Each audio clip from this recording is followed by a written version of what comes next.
चलिए आज unique success में हम लोग बात करते हैं फिर से उसी तरह से जैसे हम अपने वीडियो बनाते आए हैं। मेरी कोशिश ये है कि जो भी कंपटीशन में नए बच्चे हैं और उन्हें किताबें पढ़ने में परेशानी हो रही है, कुछ वर्ड ऐसे होते हैं अगर वो एक वर्ड समझ में ना आए तो पूरा चैप्टर समझ में नहीं आता।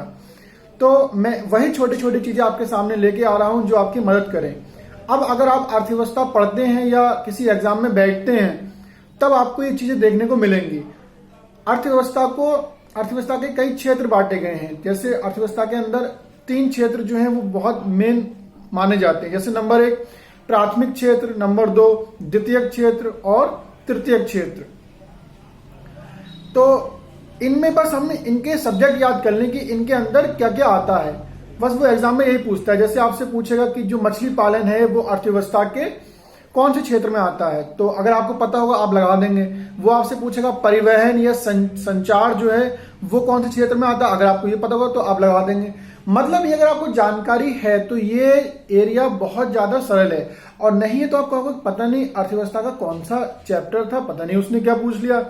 तो मेरी कोशिश ये है कि जो बच्चे नए हैं और वो तैयारी स्टार्ट कर रहे हैं वो इन चीजों को बहुत सीरियसली लें, और मैं सारी ही चीजें उन नए बच्चों के लिए लेके आ रहा हूं जो तैयारी करने से डरते हैं। तो आज हम अर्थव्यवस्था के तीनों क्षेत्रों पे बात करेंगे। अभी बात करते हैं प्राथमिक क्षेत्र में। तो प्राथमिक क्षेत्र में आपका कृषि आता है, वानिकी आता है जिसे वन जंगल कहते हैं, मछली पालन मत्स्य आता है, खनन आता है जैसे खेतों से मिट्टी को निकलवाना। बहुत से लोग भट्टे वालों के हाथ मिट्टी बेच देते हैं तो उसे खनन कहते हैं, या फिर नदियों से रेत निकालना, या फिर कोयले की खानों से कोयला वगैरह निकालना। ये सब जो है वो आपका प्राथमिक क्षेत्र में आता है। तो अभी फिर से एक बार देखते हैं हम लोग प्राथमिक क्षेत्र में क्या क्या आता है। कृषि, जंगल, मछली पालन या मछलियों से जुड़ा हुआ बिजनेस या खनन। अब बात करते हैं हम लोग द्वितीयक क्षेत्र में।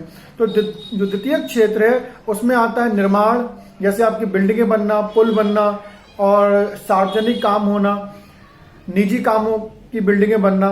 तो कहते हैं ना कि जिस देश में जितनी ज्यादा अच्छी अच्छी बिल्डिंगें बनी होती है वो भी तरक्की भी माना जाता है। तो जिस क्षेत्र का द्वितीयक क्षेत्र मजबूत होगा, जिस देश की अर्थव्यवस्था का द्वितीयक क्षेत्र मजबूत होगा वो देश भी मजबूत माना जाएगा। विनिर्माण, विद्युत, बिजली, इलेक्ट्रिसिटी अगर ज्यादा आती है या ज्यादा उत्पादन होता है तो वो देश भी तरक्की भी माना जाता है। गैस, जल की आपूर्ति, ये जो जितने भी चीजें हैं ये सब आपके द्वितीयक क्षेत्र में आती है। एक बार और देखते हैं। निर्माण, विनिर्माण, विद्युत, गैस एवं जल आपूर्ति। अब बात करते हैं हम लोग अपने आखिरी क्षेत्र में। आखिरी क्षेत्र जो है वो आज का वो है तृतीयक क्षेत्र। तृतीयक क्षेत्र में आता है आपका जो तीसरा क्षेत्र है उसमें आता है आपका परिवहन।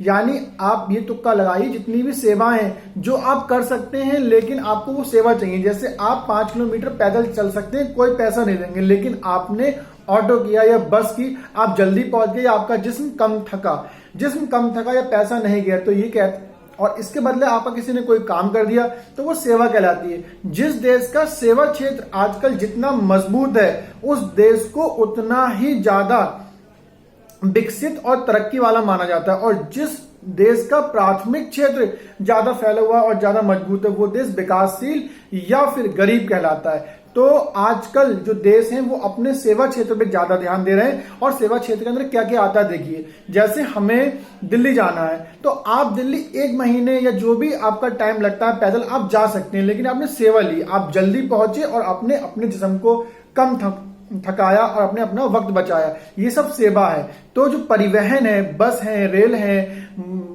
आपके हवाई जहाज हैं, पानी वाले जहाज हैं, तो ये सब किस में आते हैं? परिवहन में।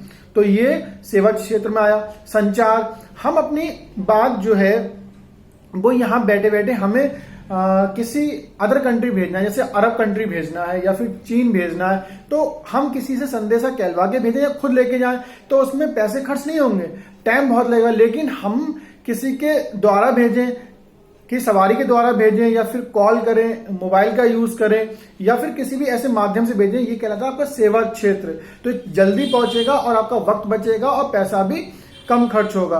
बैंकिंग में क्या होता है? बैंकिंग में ही वो लोग हमें सेवा देते हैं, इसलिए बैंकिंग क्षेत्र भी सेवा क्षेत्र में आता है। बीमा भी हमें सेवा देता है, कुछ टाइम के बाद हमें हमारे ही पैसे का बढ़ा हुआ हिस्सा और वो हमारे बदले का पैसा हमें इकट्ठा करके देते हैं, हमारी सेवा कर रहे हैं एक हिसाब से। तो ये भी बीमा क्षेत्र सेवा क्षेत्र में जाएगा। फिर व्यापार, कोई बिजनेस करता है, आपने अपना पैसा किसी के साथ लगा दिया, वो आपका व्यापार करता है या आप भी कर रहे हैं, तो व्यापार में भी बहुत जल्दी चीजें आगे बढ़ती हैं, ये भी एक हिसाब का सेवा क्षेत्र है, तो ये भी सेवा क्षेत्र में आएगा। भंडारण आदि। तो अभी आपने जाना कि मैंने आपको तीनों क्षेत्र बताए, इस चीज को आप सीरियसली लीजिए, एग्जाम में वो डायरेक्टली पूछता है। जैसे आपसे पूछ लेगा परिवहन कौन से क्षेत्र में आता है, तो उसमें दिया होगा आपका प्राथमिक क्षेत्र, द्वितीय क्षेत्र या तृतीय क्षेत्र या इनमें से कोई नहीं। अगर आपको पता है कि हाँ ये तो सेवा क्षेत्र में आता है, तब आप उसको लगा देंगे।